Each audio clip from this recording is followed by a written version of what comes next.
Bismillahirrahmanirrahim. Assalamualaikum warahmatullahi wabarakatuh. Alhamdulillah, pertama-tama marilah kita menyatakan puji syukur kepada Tuhan Yang Maha Esa, karena kita yang masih diberikan umur yang panjang, kita masih diberikan kesehatan sehingga kita bisa melakukan pembelajaran di semester ini, meskipun pembelajaran kita kali ini kita lakukan secara daring atau secara online. Akan tetapi meskipun pembelajaran kita kali ini dilakukan secara online, itu tidak menurunkan semangat kita untuk tetap belajar dan terus belajar. Dan marilah kita senantiasa berdoa agar supaya pandemi yang sedang kita alami ini, yaitu COVID-19, itu cepat berlalu. Jadi pada kesempatan kali ini mata pelajaran yang akan saya bawakan yaitu teknologi layanan jaringan. Jadi mata pelajaran ini, teknologi layanan jaringan ini, atau yang biasa disingkat dengan TLJ ini, itu dipelajari di kelas 2. Sebelum kita masuk materi dari teknologi layanan jaringan ini, di sini saya akan membahas secara umum atau garis-garis besarnya tentang mata pelajaran atau pokok pembahasan apa saja yang akan kita pelajari di semester ini. Baik, langsung saja di teknologi layanan jaringan atau TLJ.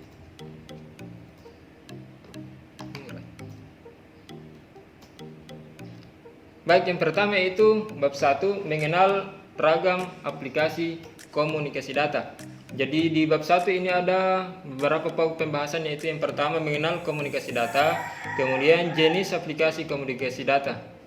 Apa yang dibahas di bab 1 ini, yaitu di bab 1 ini mengenal ragam aplikasi komunikasi data.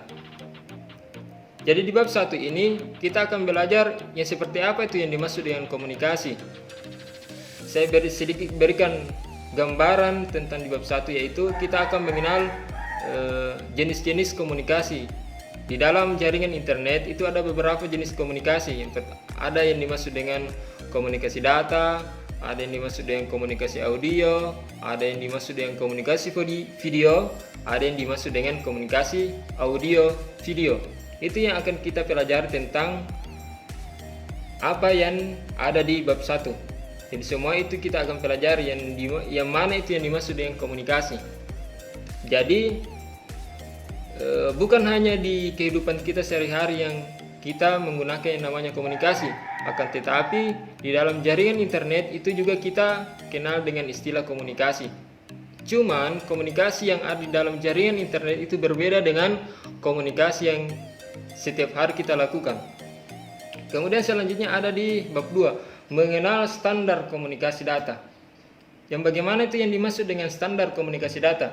Di sini saya sedikit analogikakan bagaimana itu yang dimaksud dengan standar komunikasi data. Contohnya di kehidupan kita sehari-hari, kita ambil contoh di Indonesia.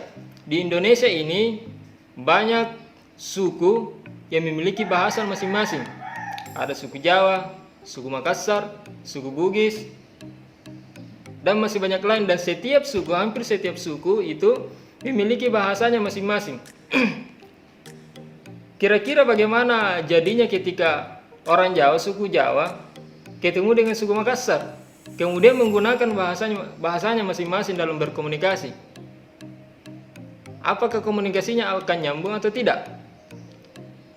Supaya antara suku Jawa dengan suku Makassar ini bisa saling berkomunikasi, bisa saling menyampaikan informasi, maka yang dibutuhkan yang namanya standar bahasa. Apa yang kita gunakan, bahasa apa yang kita gunakan, yaitu bahasa Indonesia. Itu standarnya supaya antara semua suku yang ada di Indonesia ini bisa saling berkomunikasi.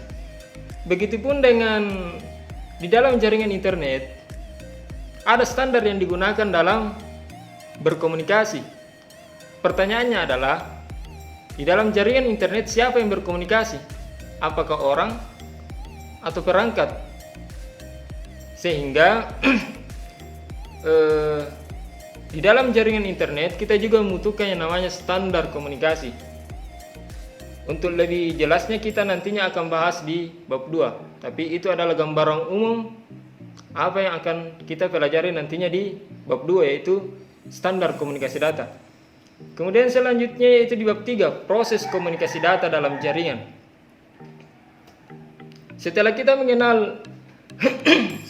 mengenal standar yang akan yang digunakan di dalam jaringan internet dalam berkomunikasi antara perangkat yang satu dengan perangkat yang lainnya.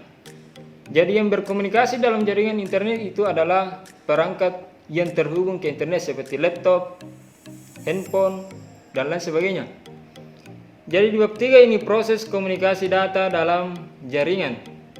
Bagaimana? Jadi di sini dibahas tentang bagaimana proses komunikasi perangkat di dalam jaringan.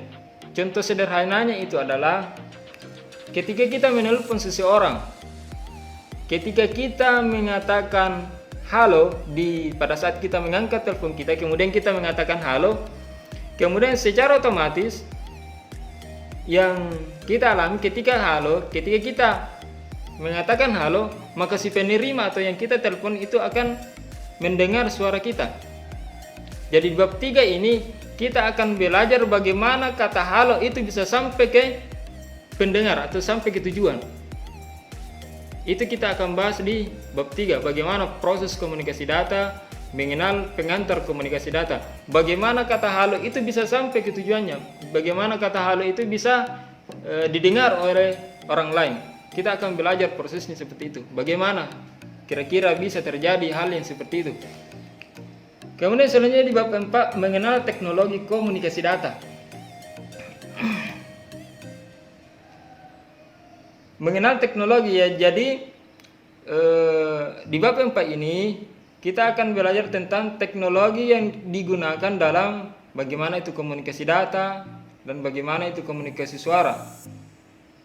Itu yang akan kita pelajari di bab 4. Teknologi-teknologi apa saja yang digunakan dalam berkomunikasi di jaringan internet. Ya, jadi di semester ini kita hanya belajar 4 bab untuk di semester ganjil. Untuk lanjutannya itu ada di semester genap. Sehingga jadi teman-teman sekalian yang ingin materinya bisa mencari buku di perpustakaan yaitu teknologi layanan jaringan. Teman-teman sekalian bisa pinjam untuk dibaca materinya. Akan tetapi di sini saya akan menjelaskan secara sederhana agar supaya teman-teman sekalian bisa memahami dengan mudah mata pelajaran ini. Jadi mungkin saya rasa itu cukup tentang perkenalan materi atau pokok pembahasan yang akan kita pelajari di semester ini. Jika teman-teman sekalian ingin bertanya atau ketika ada pembahasan saya tadi yang kurang dimengerti atau kurang dipahami, silahkan ajukan pertanyaan di kolom komentar atau bisa mengajukan pertanyaan di grup tentang hal-hal apa saja yang akan nantinya kita pelajari. Jadi pada kesempatan kali ini saya rasa ini cukup. Kita akan lanjutkan pembahasan materi atau kita akan masuk materi di pertemuan selanjutnya. Terima kasih. Wassalamualaikum warahmatullahi wabarakatuh.